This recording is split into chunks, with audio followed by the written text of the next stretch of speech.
No me mires desde el cajón.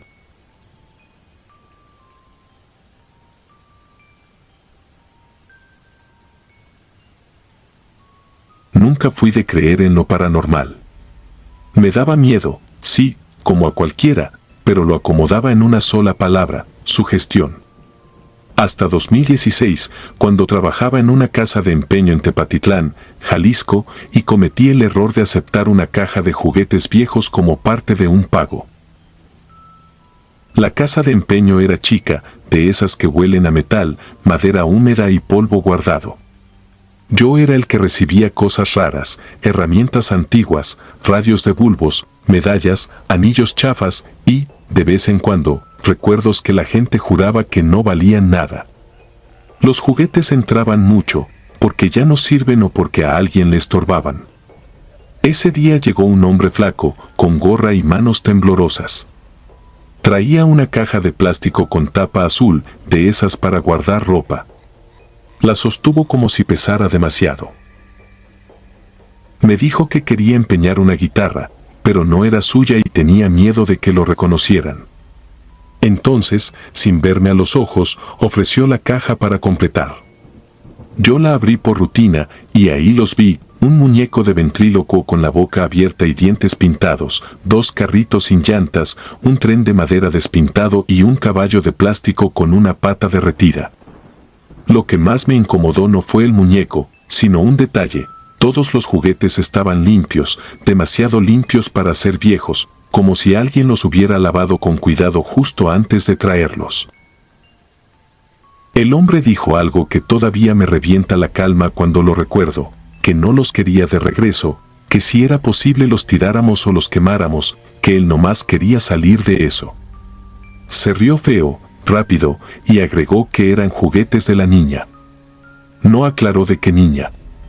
Yo intenté bromear para cortar el ambiente, pero ni me siguió la corriente. Pagó el empeño, firmó, y se fue tan rápido que hasta sonó la campanita de la puerta como un insulto.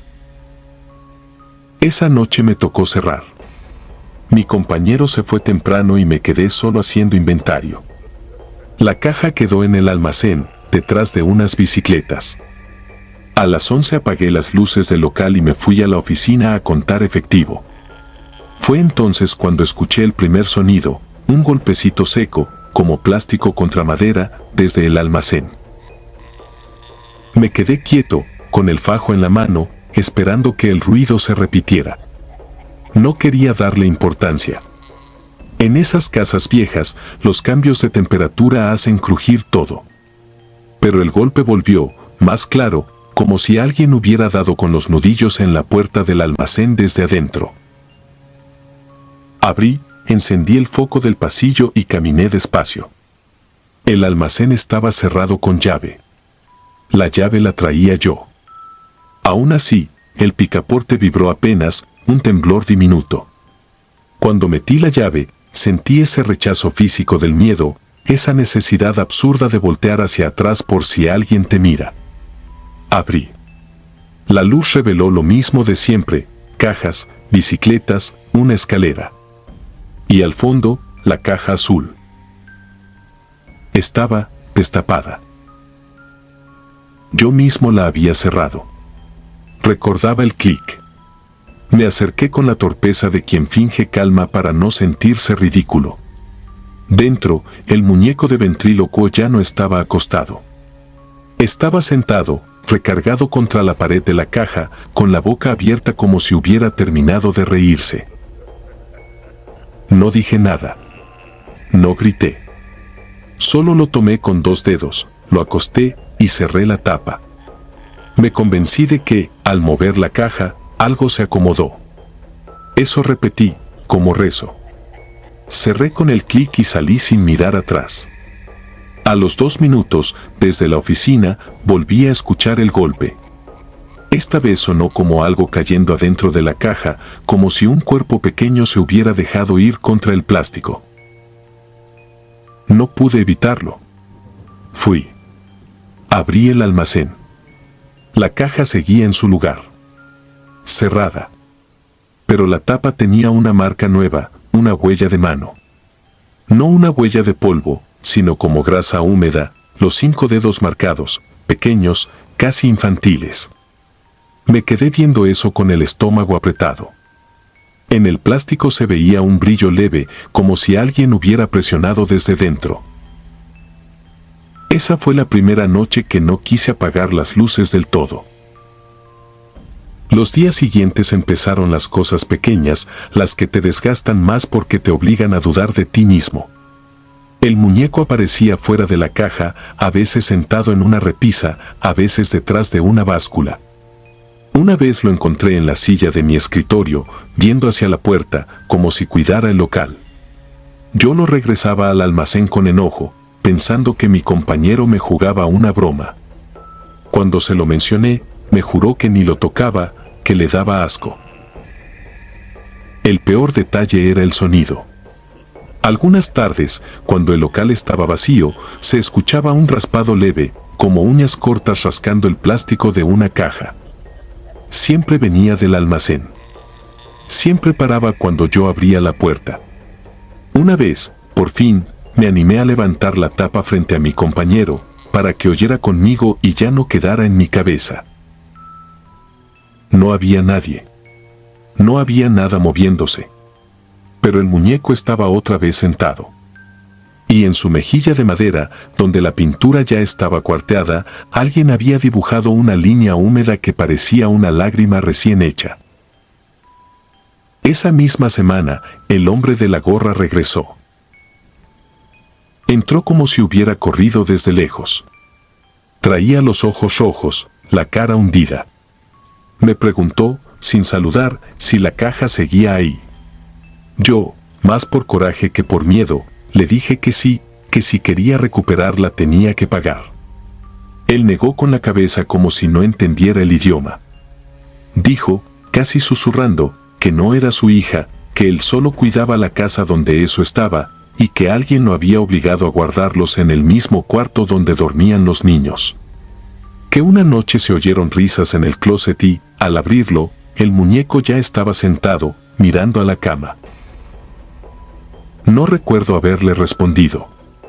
Recuerdo, eso sí, que se acercó al mostrador y me señaló los dedos, como si contara. Dijo que el muñeco aprendía con cada lugar nuevo. Que necesitaba que alguien lo mirara para saber que existía. Y remató con una frase que me atravesó.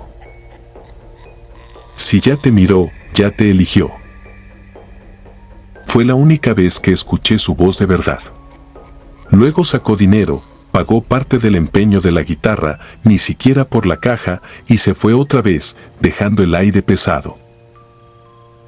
Esa noche, ya con el miedo instalado como un animal en el pecho, decidí deshacerme de los juguetes.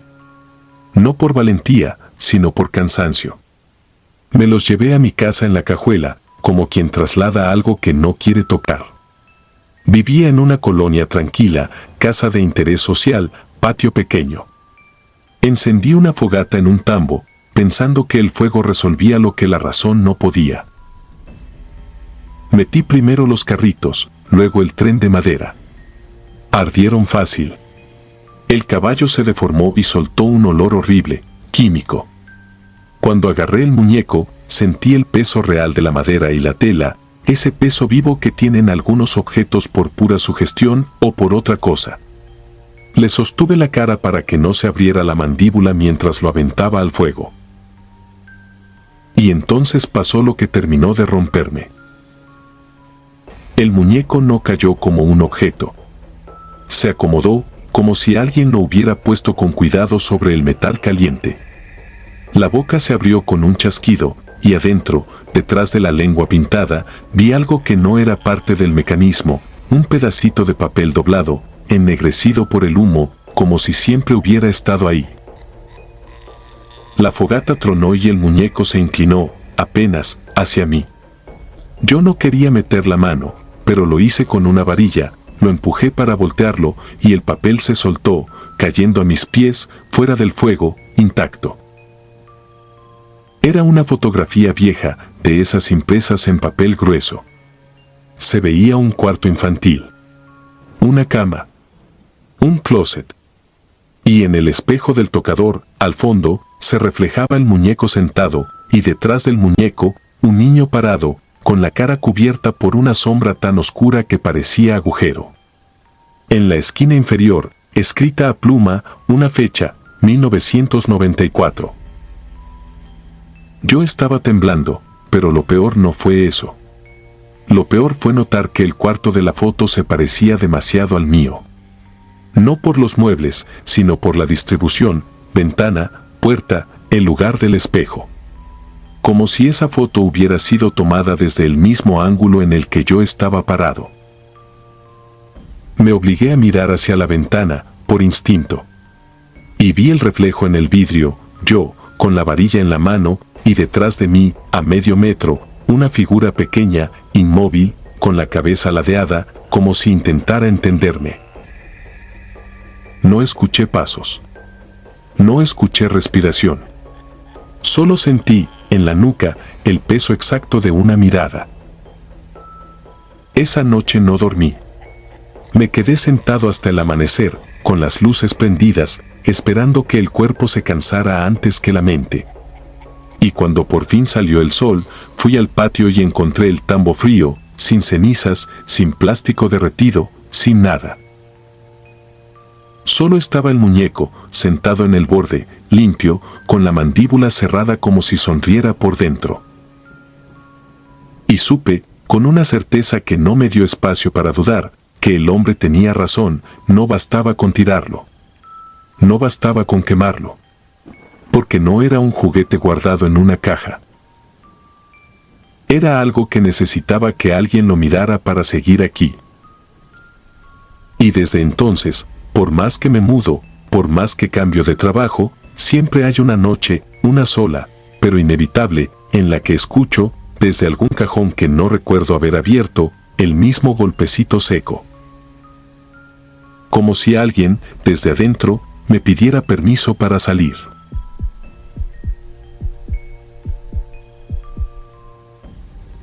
El juguete que siempre regresa.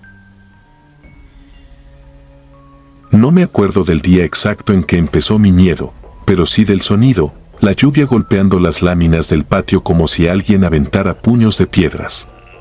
Yo tenía 11 años y vivíamos en un departamento viejo, de esos donde la humedad se te mete en la ropa y el foco del pasillo parpadea aunque jures que lo cambiaste hace una semana.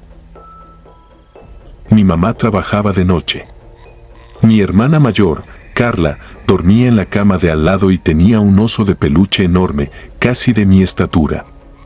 Era su oso, el que se llevaba cuando se enfermaba, el que abrazaba cuando lloraba, el que acomodaba con una seriedad rara en la esquina de la habitación. Yo nunca se lo dije, pero ese oso me daba asco y miedo. No por lo sucio ni por lo viejo, sino por los ojos, dos bolitas de cristal que no parecían ojos de juguete, sino ojos de algo que estaba esperando. Esa noche de tormenta me despertó un relámpago que pintó la habitación de blanco por un segundo. Sentí el corazón en la garganta. Todo estaba oscuro, pero la ventana dejaba entrar una luz de luna fría, y esa luz caía justo sobre el oso, como si alguien lo estuviera alumbrando a propósito. Me quedé mirando sin querer. Intenté hacer lo que siempre hacía, voltear la cara, pensar en otra cosa, decirme que era un muñeco y ya. Entonces lo vi. Primero fue un movimiento mínimo, como cuando una persona cambia el peso de un pie al otro. Los ojos del oso, esos malditos ojos de cristal, giraron despacio. No fue una ilusión de reflejos. Giraron, buscaron y se clavaron en mí. Quise gritar, pero la garganta se me cerró con una fuerza ridícula. Ni aire salía. Sentí un frío húmedo en la nuca, como si alguien estuviera de pie detrás de mí soplándome la piel. El oso, aún sentado, empezó a inclinarse hacia adelante y escuché el sonido de las costuras estirándose, un crujido suave, como cuero viejo. Después, con una lentitud obscena, se incorporó. No como un juguete que cae o se resbala. Se levantó, como se levanta una persona que no tiene prisa. Me quedé tiesa, llorando sin hacer ruido, viendo cómo su cabeza giraba apenas, como si calibrara la distancia entre él y mi cama. Carla se movió en su colchón, medio dormida, y murmuró mi nombre. Esa fue la única cosa humana en ese cuarto. El oso se quedó inmóvil al instante, congelado como si nunca hubiera hecho nada. En cuanto Carla abrió los ojos y lo vio en su lugar de siempre, volvió a cerrar los párpados, pensando que yo solo estaba asustada por la tormenta. Yo no pude hablar hasta que amaneció. Me salió la voz con el sol, como si la luz desatara un nudo.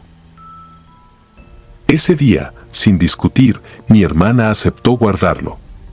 Lo metió en una bolsa negra, como si fuera basura que no quieres tocar. Mi mamá lo sacó de la casa sin decir mucho. Yo pensé que ahí se acababa todo.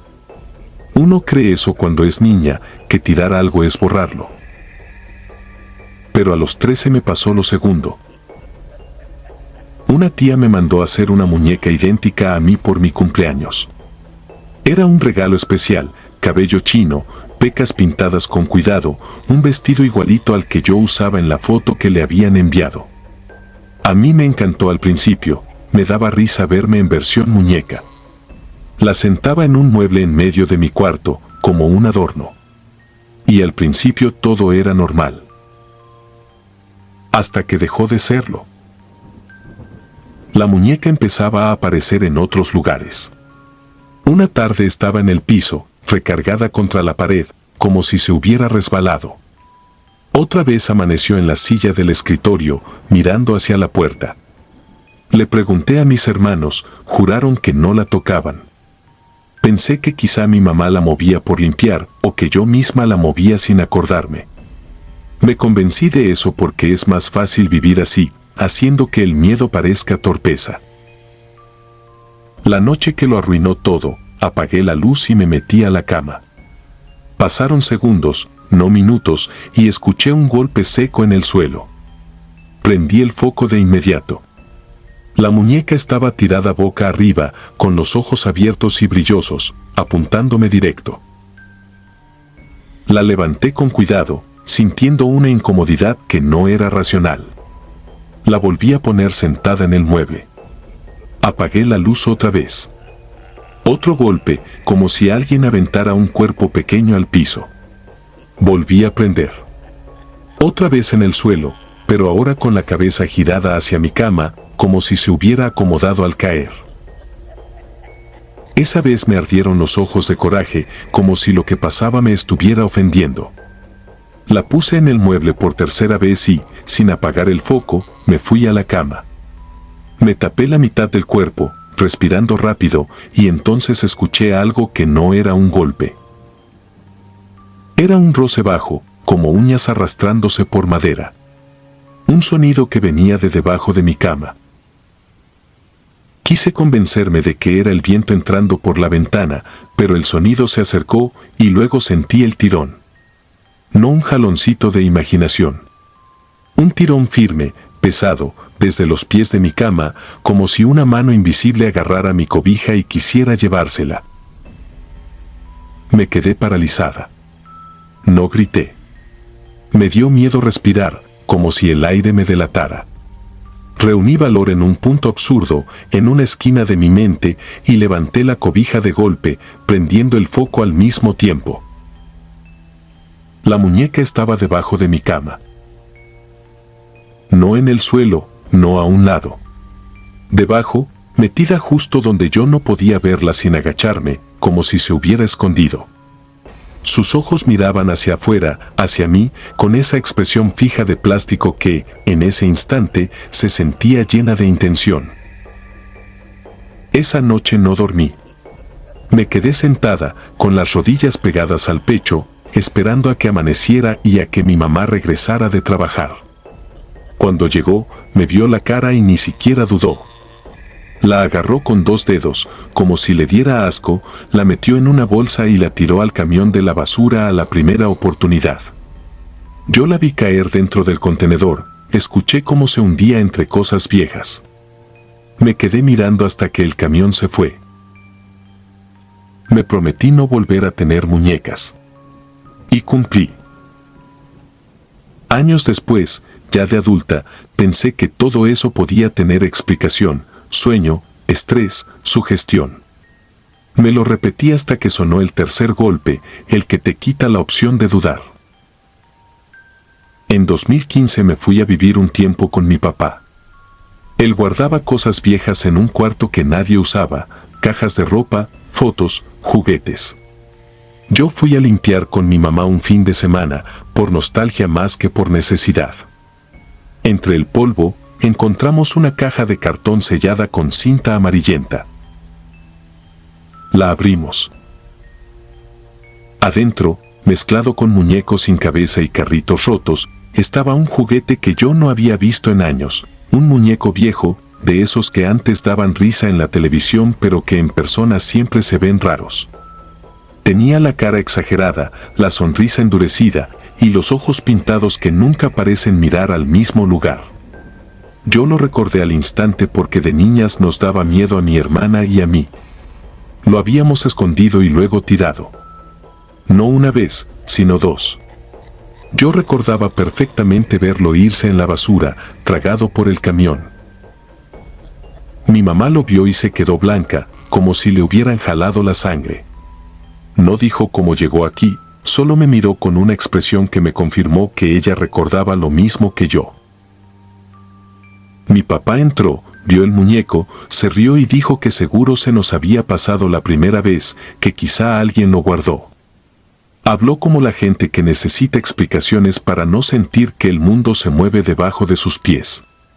Pero su risa duró poco, porque el muñeco estaba limpio. No como un juguete olvidado por años. Estaba limpio, como recién acomodado. Mi mamá no discutió. No lloró. Solo lo metió en una bolsa negra con una rapidez que parecía más un reflejo que una decisión y lo sacó de la casa como si cargara algo vivo. Esa noche, mientras cenábamos, se fue la luz por unos minutos. Solo fue un apagón, algo común. Pero cuando regresó la electricidad, escuchamos un golpecito en el pasillo. Un sonido pequeño, seco, como plástico chocando contra piso. Mi papá se levantó primero, molesto, pensando que era el gato de la vecina. Abrió la puerta del cuarto de hasta el fondo. Y desde donde yo estaba, vi su espalda endurecerse. No dijo nada por un segundo. Luego, con una voz que no era de burla, llamó a mi mamá. Ella se acercó, y yo fui detrás. En medio del pasillo, sentado como si lo hubieran colocado con cuidado, estaba el muñeco. El mismo. La misma cara. La misma sonrisa pintada. La bolsa negra donde mi mamá lo había metido estaba en el patio, amarrada. Yo misma la vi antes de cenar. Y aún así, ahí estaba. No recuerdo quién lo levantó. Solo recuerdo que, al pasar junto a mí, me llegó un olor a humedad vieja, el mismo olor de la habitación de mi infancia en noches de tormenta. Y recuerdo otra cosa, lo peor, que sus ojos no estaban mirando al frente, como en los juguetes. Estaban ligeramente girados. Como si, en ese instante, supiera exactamente quién de las tres lo había reconocido primero. Desde entonces, cuando entro a una casa y veo juguetes viejos guardados en cajas, no siento nostalgia. Siento una ansiedad seca, inmediata, como si algo pudiera abrir los ojos en cualquier momento. No por superstición. Por memoria. Porque hay cosas que no se tiran. Hay cosas que aprenden el camino de regreso. Y cuando regresan, no lo hacen para asustarte. Regresan para comprobar que todavía les tienes miedo.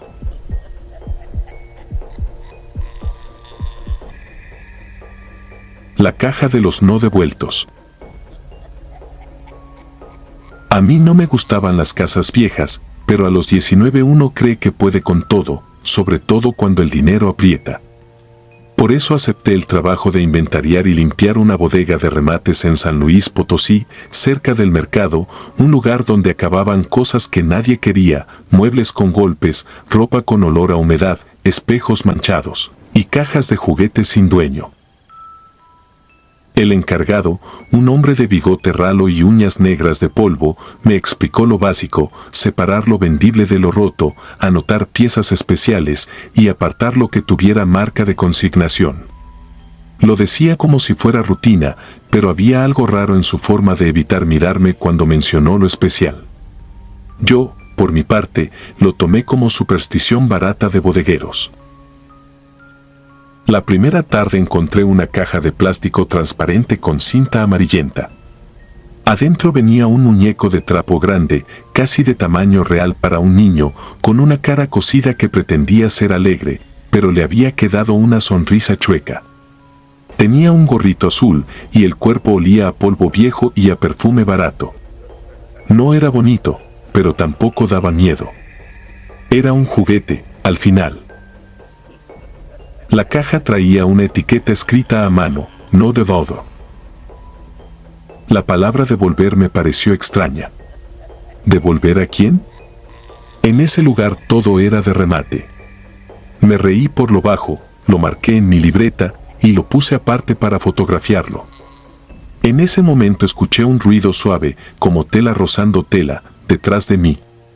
Volteé creyendo que se había colado un gato, pero era la bodega. Pasillos de cajas, estantes metálicos y una luz blanca que hacía que todo se viera más frío. Cuando regresé la mirada al muñeco, su brazo estaba más arriba. Me quedé quieto, con la mano suspendida, esperando que mi cerebro encontrara una explicación. Pensé que la caja estaba ladeada o que yo lo había movido. La cinta amarillenta, sin embargo, estaba firme y la caja no se había desplazado. Lo bajé con cuidado y lo acomodé de nuevo, esta vez mirando bien sus manos de trapo, blandas, sin alambres visibles. Le dejé el brazo pegado al cuerpo y cerré la tapa. Me obligué a seguir trabajando, pero desde ahí comencé a sentir que la bodega no estaba completamente vacía, aunque lo estuviera. Como si el silencio tuviera respiración. La segunda señal llegó esa misma noche. Ya era tarde y yo estaba solo. El encargado se había ido con la frase típica: cierras con candado. No te tardes. Afuera, el ruido de la calle era distante, amortiguado por las paredes. Yo estaba en el escritorio de madera, revisando fotos en el celular, cuando escuché algo que no podía venir de ninguna parte: una melodía infantil, muy bajita, como tarareada a través de una tela.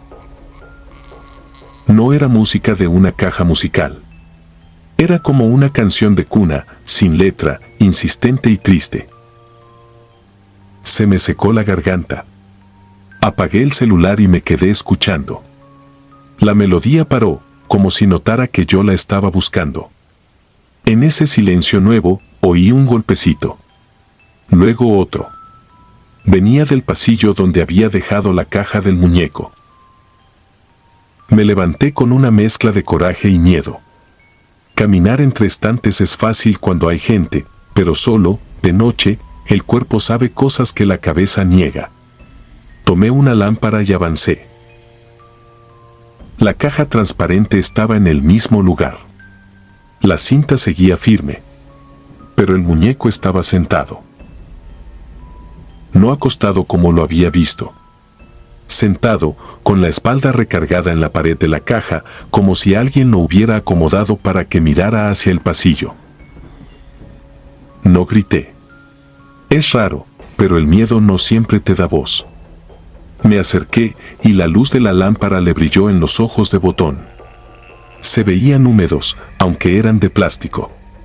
Toqué la tapa, fría, sellada. No había forma. En ese momento, detrás de mí, escuché un susurro. No venía del pasillo, ni del techo, ni de la calle. Venía de mi oído, como una exhalación, con una palabra cortada que no entendí. Mi reacción fue torpe, salí rápido, cerré con candado y me fui.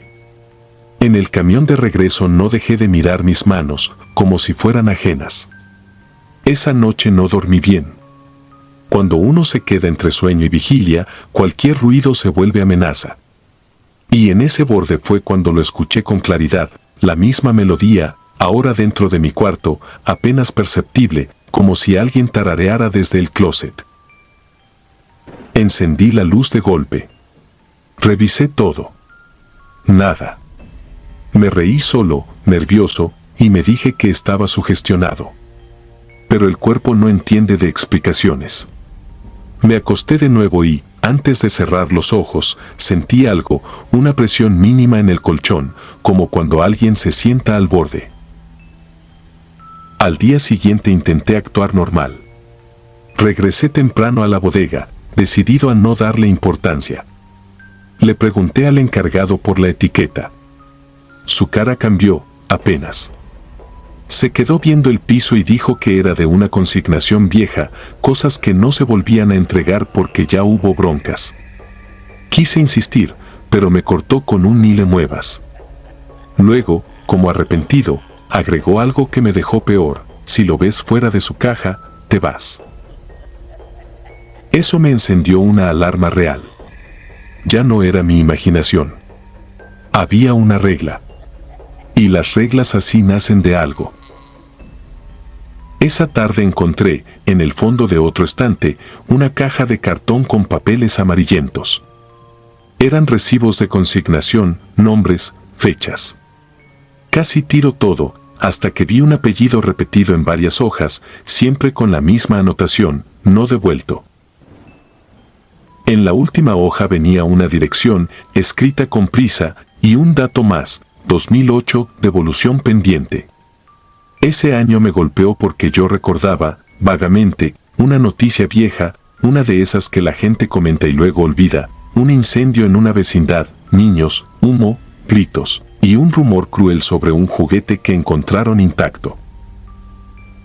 Me quedé un rato leyendo como si buscara que las letras cambiaran solas. No cambiaron. Lo que cambió fue el aire. De pronto sentí otra vez esa compañía invisible, como si alguien estuviera detrás de mí, demasiado cerca. Volteé.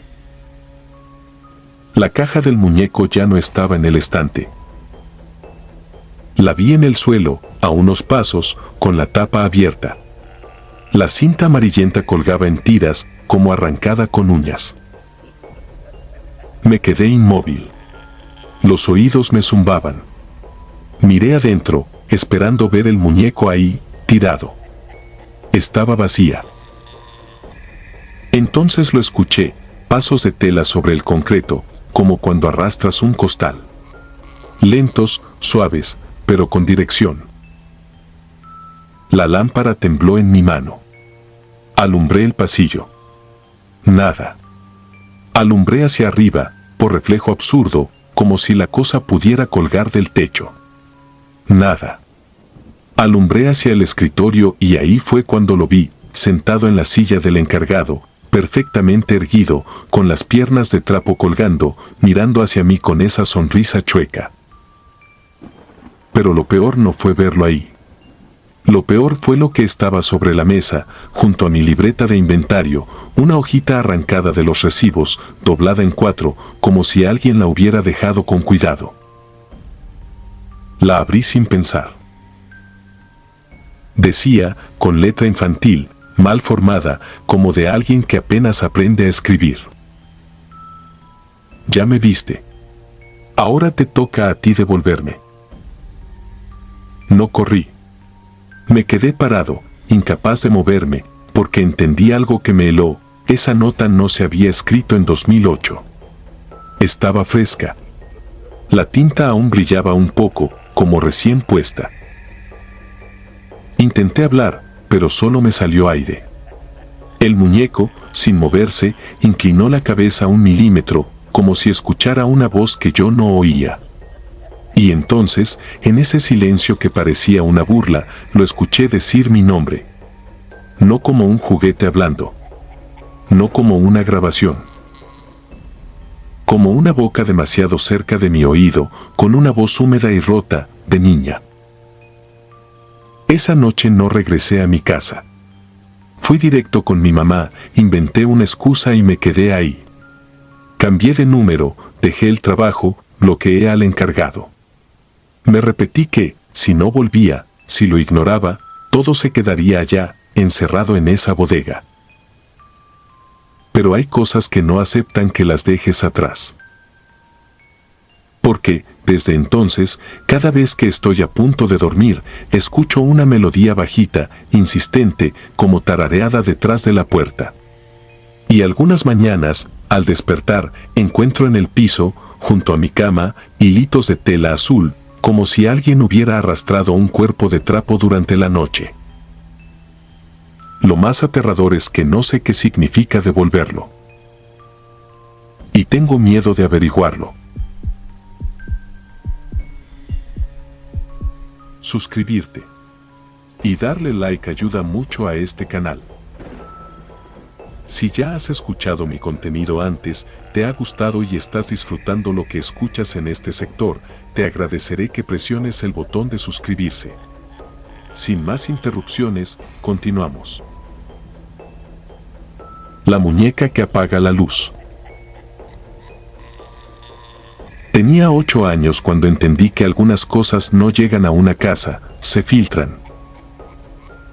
Vivo con esa certeza desde 2006 en un barrio polvoriento de las afueras de Tepic, cuando mi papá todavía manejaba una combi de ruta y mi mamá cosía uniformes para sacar el mes. No éramos gente de supersticiones, éramos gente cansada. Por eso, cuando en una tarde de calor pegajoso mi mamá volvió del tianguis con una bolsa negra y me dijo que un señor se la dejó baratísima, yo ni pregunté. La bolsa traía un olor raro, como a tela guardada en humedad y a perfume viejo. Adentro venía un muñeco de trapo, no una muñeca de aparador, un cuerpo blando, manos cosidas con hilo grueso, y una cara hecha con paciencia, pero con una paciencia triste.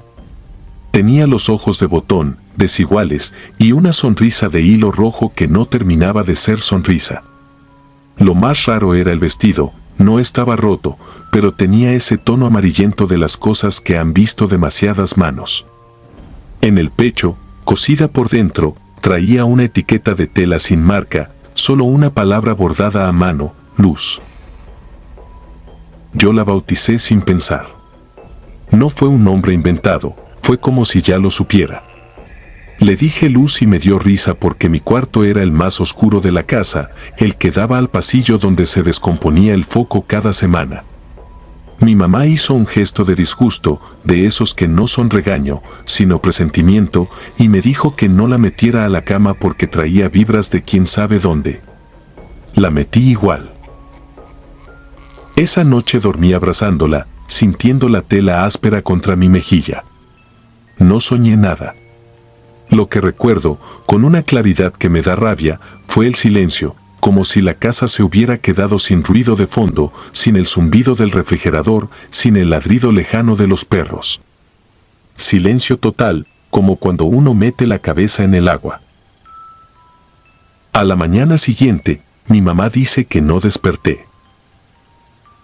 Yo solo tengo retazos, la sensación de estar abajo, hundida, escuchando voces como si vinieran desde el otro lado de una pared muy gruesa.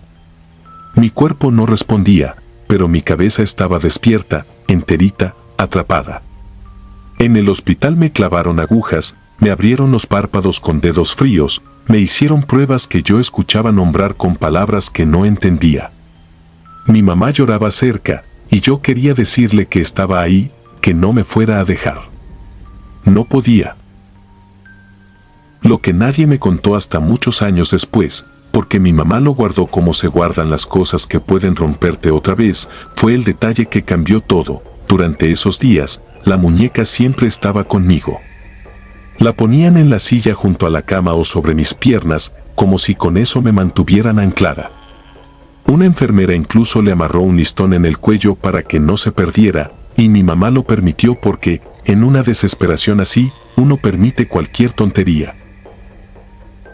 El cuarto 312 olía a cloro y a sudor, y yo lo recuerdo sin haberlo visto, como si mi memoria lo hubiera escuchado. Por las noches, cuando bajaban las luces, empezaba lo peor.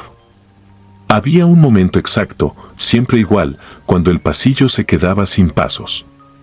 En ese instante, yo sentía que algo se acercaba a mi cama.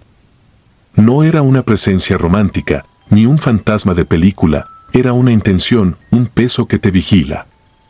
Y cada vez que la sentía, también sentía la tela de luz más pesada, como si se empapara de algo. Al sexto día, cuando mi mamá ya no comía y mi papá tenía ojeras moradas, llegó una mujer al hospital. Mi mamá me la describió 1000 veces, alrededor de 50 y tantos, delgada, con el cabello recogido apretado, y unas manos que no paraban de estrujar un pañuelo. No venía arreglada ni limpia, venía como quien ha caminado mucho con la misma ropa. Preguntó por mí, dio mi nombre completo, y cuando mi mamá se levantó de golpe, la mujer dijo algo que le bajó el color de la cara. No vengo por la niña, vengo por Luz. Mi mamá, de entrada, pensó que era una loca. Lo lógico. Nadie llega a un hospital pidiendo un muñeco. Pero la mujer insistió con una calma imposible, como si ya supiera que le iban a gritar, como si ya hubiera vivido esa escena en otros lugares. Le pidió ver la muñeca. Y cuando mi mamá se negó, cuando llamó a un camillero para que la ayudara, la mujer sacó una fotografía doblada y gastada. No era una foto moderna, era de esas que amarillean en las esquinas. En la foto, una niña pequeña sostenía la misma muñeca, con el mismo vestido y la misma sonrisa mal cosida. Detrás, una pared con grietas y un patio de tierra. Se llama Luz porque mi hija se llamaba Luz, dijo la mujer, y mi mamá tuvo que sentarse. Nadie más sabía ese nombre, porque yo apenas lo había dicho una vez en la casa, jugando, y en el hospital lo había repetido muy bajito mi mamá, más por costumbre que por fe. La mujer aseguró que la muñeca no era un juguete, que era un recuerdo mal amarrado, y que mientras estuviera conmigo, yo no iba a despertar. No explicó nada más. Dijo que no podía, o que no le creería. Solo pidió llevársela, prometiendo algo que sonó a amenaza disfrazada de ayuda, que si no la soltaba, no me soltarían a mí. Mi mamá, que siempre fue dura, me confesó que esa noche sintió algo que nunca había sentido, que el cuarto se estaba quedando sin aire. Que el foco de arriba parpadeaba aunque nadie tocaba el apagador. Que al acercarse a la muñeca, le dio un escalofrío de asco, como si la tela estuviera tibia, viva. Y que juraría, con la mano en la Biblia si se lo pidieran, que el hilo rojo de la sonrisa estaba más tenso, como recién cosido. Aceptó. Le entregó la muñeca a esa mujer, sin saber ni cómo se llamaba, sin pedir identificación, sin nada. Un acto que hoy suena absurdo, pero en ese momento, con su hija inmóvil y los doctores encogiéndose de hombros, era lo único que parecía mover el mundo. La mujer se fue con Luz apretada contra el pecho, y al cruzar la puerta del cuarto, ocurrió algo que mi mamá no ha podido olvidar. Las luces del pasillo se apagaron una por una, como si alguien las soplara. Un apagón corto, apenas segundos. Cuando regresó la luz, la mujer ya no estaba. Yo desperté 2 horas después. Abrí los ojos con una sed que me raspaba la garganta. Vi a mi mamá dormida sentada, con la frente apoyada en el barandal, y supe que si decía su nombre iba a llorar. Los doctores corrieron, me revisaron, me hicieron preguntas simples. Yo contesté como pude. Dijeron que era un milagro, que el cuadro había remitido, que los análisis ya no mostraban nada. Mi papá abrazó a mi mamá tan fuerte que pensé que la iba a quebrar. Yo no dije nada de lo que sentí en esos días, porque era una niña y porque no quería volver a hundirme. Pero la primera noche de vuelta en casa, cuando mi mamá apagó la luz del pasillo, escuché algo que me heló la sangre, el sonido de hilo estirándose, como cuando uno jala una puntada. Y entonces lo entendí, con una certeza que me ha seguido toda la vida. Esa muñeca no me estaba cuidando. Me estaba usando. Años después, ya de adolescente, encontré la fotografía vieja que la mujer le mostró a mi mamá. Mi mamá la había guardado entre documentos, como quien encierra una alimaña en papel. La miré con calma, ampliando la imagen con una lupa barata. La niña de la foto sostenía a Luz, sí. La mujer aparecía atrás, sí. Lo que mi mamá nunca vio, lo que nadie vio en el hospital por el cansancio y el miedo, estaba en una esquina del patio, casi borrado por el tiempo, una camita infantil, y sobre la cama, un bulto bajo una sábana. No era una sombra. Era un cuerpo.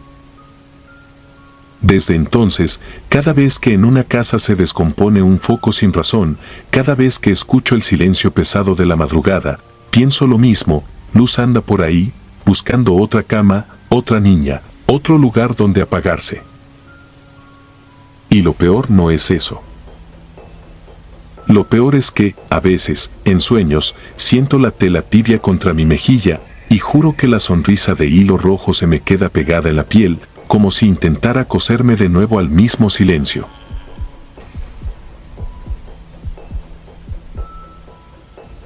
Las muñecas de la cuna sellada. Me llamo Irene y esto no es un cuento inventado para asustar. Tardé años en poder escribirlo sin que me temblaran las manos. Lo hago porque todavía hay noches en que sueño con ese estante, con el olor a talco viejo y con el sonido más imposible del mundo, un llanto de recién nacido saliendo de algo que no respira. Yo crecí en una casa chica, de esas de colonia donde el aire se queda atrapado en los pasillos. Fue en 2004, en un pueblo del Estado de México, cuando mi vida se torció sin que yo entendiera por qué. En ese entonces yo era la hija milagro, la que llegó después de tratamientos, rezos y promesas. Eso decían los adultos con una sonrisa cansada, como si mi existencia fuera un premio por aguantar mucho dolor. Lo que nunca me dijeron, por años, fue lo otro. Antes de mí hubo una bebé. No lo supe de niña. Nadie usaba esa palabra en mi casa, nadie nombraba la ausencia. Pero la ausencia estaba ahí, guardada donde menos uno espera, en una caja de juguetes. Cuando cumplí 6, mi mamá sacó de un ropero una caja grande, amarrada con cinta café. La puso sobre la mesa como si fuera un regalo. Al abrirla, salió un olor raro, mezcla de tela guardada y humedad antigua. Dentro venían muñecas. Muchas. Muñecas que no se parecían a las de la tele, ni a las que vendían nuevas en el tianguis. Eran más pesadas, más frías, con vestidos amarillentos y ojos que brillaban de manera extraña bajo la luz del foco. «Son tuyas», me dijo mi mamá con una seriedad que no era normal en ella. «Cuídalas». Yo, como cualquier niña, me emocioné al principio. Las acomodé en un estante de mi cuarto, una al lado de otra, como si fueran un público silencioso. La que más destacaba era una de porcelana, carita de bebé, boca rosada, vestido blanco de bautizo, un moñito deshilachado en la cabeza. No era bonita.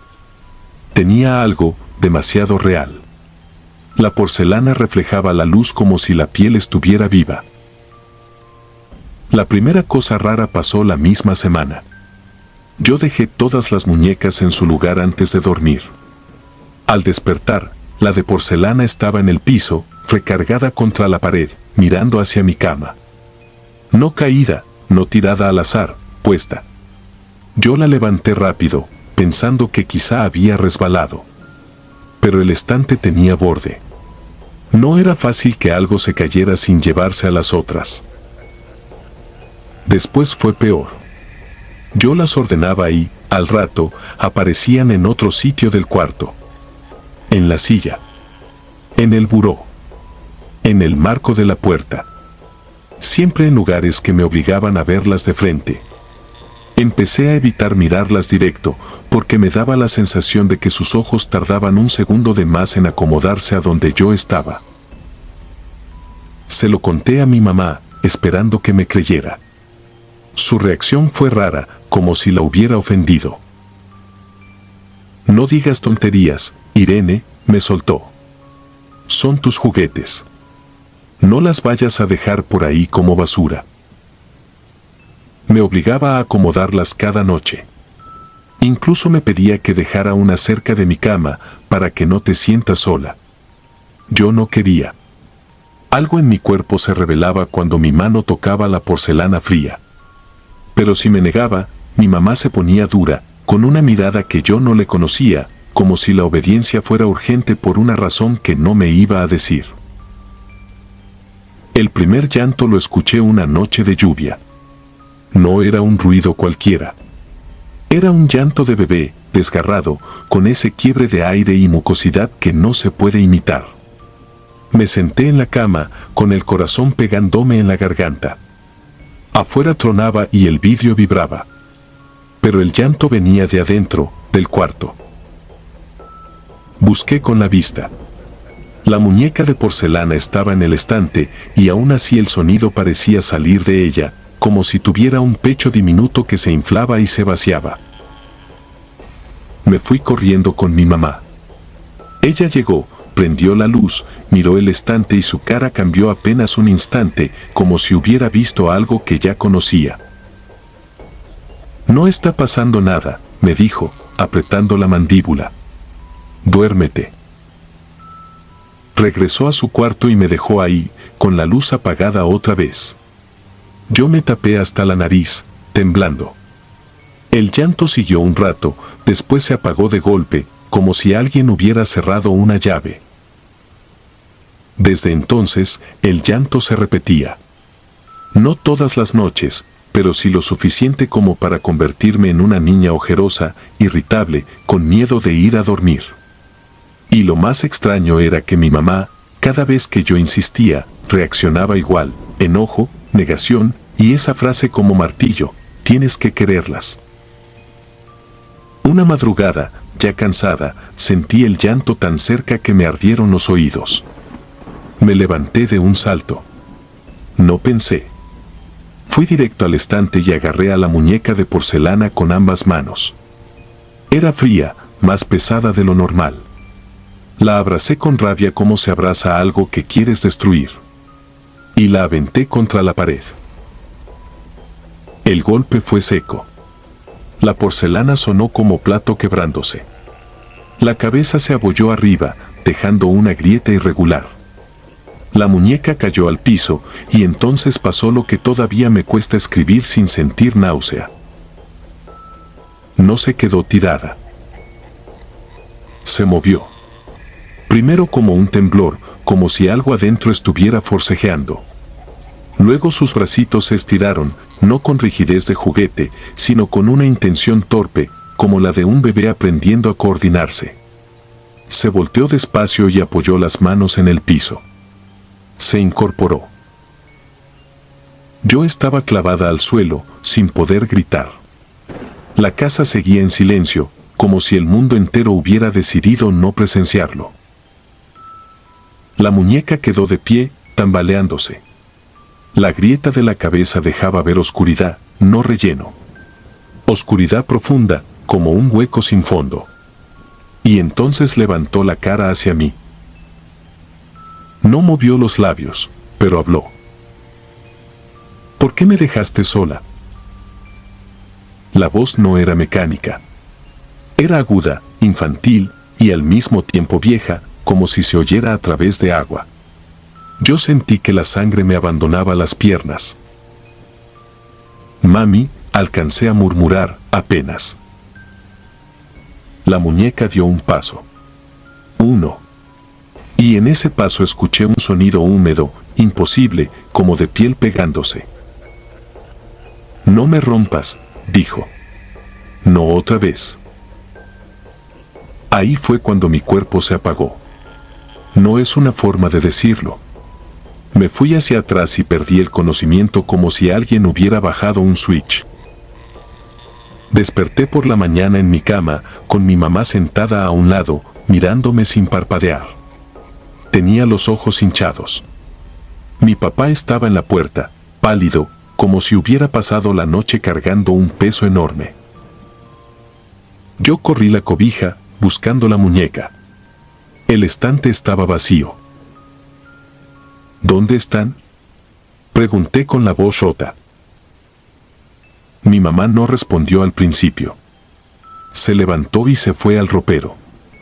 Sacó la caja grande, la misma de la primera vez, y me la mostró cerrada, ahora con más cinta, como si se le fuera a escapar algo. Nunca las vuelvas a mencionar, me dijo, bajito. ¿Me oíste? Yo empecé a llorar, pero no de tristeza. De alivio, como si de pronto pudiera respirar. Ese mismo día, sin explicaciones, mis papás se llevaron la caja. Regresaron horas después con las manos vacías y una cara que no les había visto nunca, una mezcla de vergüenza y terror contenido. Nadie habló del tema. Jamás. Años más tarde, cuando yo ya era adulta, mi mamá enfermó. Y fue una tía la que, en un funeral, me soltó la verdad como quien no mide el daño. Antes de mí hubo una bebé. Murió de meses. Y mi mamá, destrozada, compró muñecas como si estuviera preparando un mundo para alguien que ya no iba a crecer. Ese día me cuadró todo, hasta que recordé la frase de la muñeca, no otra vez. Porque no dijo no me rompas. Dijo no otra vez. Y entonces entendí algo que todavía me da escalofríos. Quizá esa muñeca no se hizo pasar por mi hermana. Quizá lo que vivía ahí adentro había sido roto antes. Quizá alguien intentó callarlo, sellarlo, enterrarlo, y volvió a colarse cuando abrieron la caja. Hoy no tengo muñecas en mi casa. Ni de adorno. Ni de colección.